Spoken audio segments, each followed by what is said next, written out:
Hi folks, it's me, Jeff Gallashaw again, here with another episode of Unfinished Business Rough Cuts. This week we're going to talk about that movie named Sparkle. It's a remake of the 1960s film starring Lynette McKee and Irene Cara.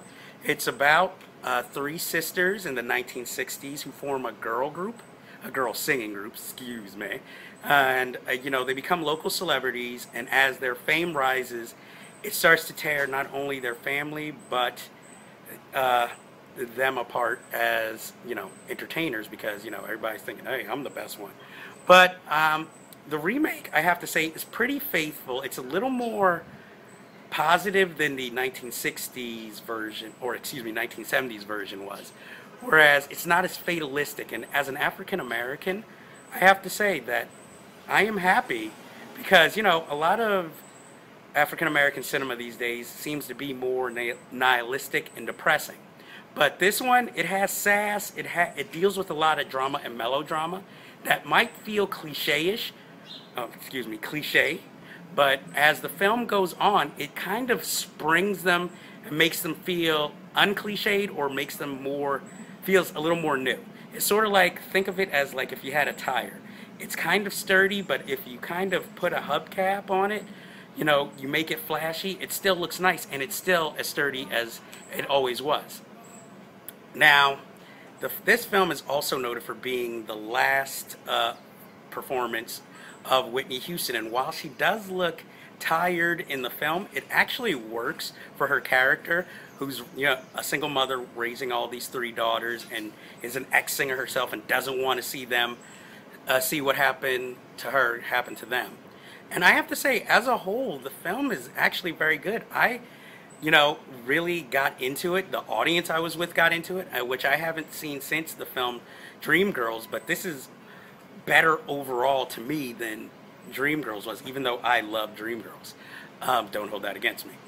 This updated version was directed by Salim Akil and written with him and his wife Mara Brock Akil, who also created it and wrote the show Girlfriends and currently The Game. They also made the feature film Something New with Sanaa Lathan, and I have to say that they really excelled here more than I really thought. And as an African American, it's nice to see African American cinema that more places an emphasis on family and is a little more uplifting.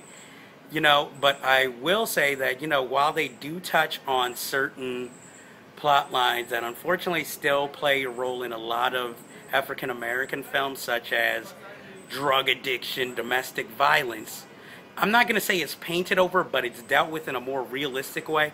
So again, it doesn't have to be so much of a downer, and there's a lot of things that are overcome.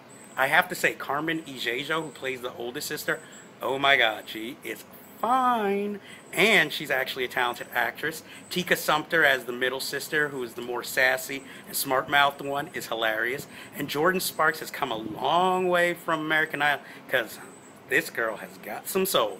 So I have to say, all in all, this is a movie I can highly recommend. If I had to give it a grade, I would more give it a B or a B+. This is the type of film I would like to see Hollywood make more. If you're going to make a blockbuster or a feel-good film, something that's a little more realistic but can also be fabulous at the same time, if you get what I'm saying. And if you haven't seen it, I would highly suggest you give it a chance and check it out in the theater or when it comes to home video, because trust me, you won't be disappointed. So now it is time for the credits, because we are coming to an end, and let's see what I have to say. Hey, I have sponsors myself, but I still got to promote. If you like what you see, please check out older episodes of both The Cinephiles and Unfinished Business on YouTube. The Cinephiles channel has all of those episodes. Subscribe and leave comments. Let us know how we are doing. We also have a film review blog at cinephilestv.blogspot.com. Check it out, won't you?